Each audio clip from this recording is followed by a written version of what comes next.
So people always ask routinely about whatever's in the news.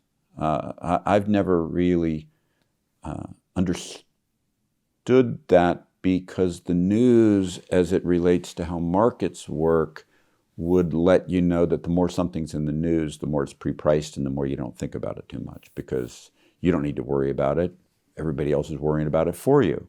But rather obviously this last year, the probable central news feature of the world is COVID-19. And in that, people ask increasingly, as the vaccines have started to roll out, what does that do to healthcare stocks?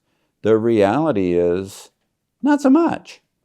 First, can you imagine anybody in the world that hasn't read an awful lot about vaccine stocks, an awful lot about vaccines, an awful lot about this whole topic, and therefore there's little that probably isn't pre-priced? Number two, in this, when you think about it, which most people don't, this is not central to the profitability of the healthcare stocks.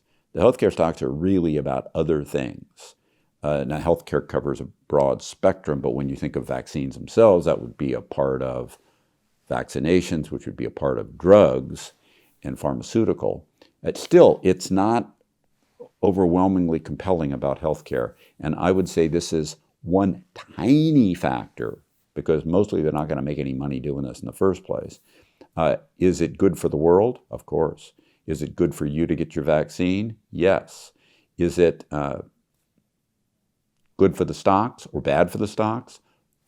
Probably insignificant one way or the other. Pre-priced to the extent it's any impact, so therefore less, and not much impact in the first place. Subscribe to the Fisher Investment YouTube channel if you like what you've seen. Click the bell to be notified as soon as we publish new videos.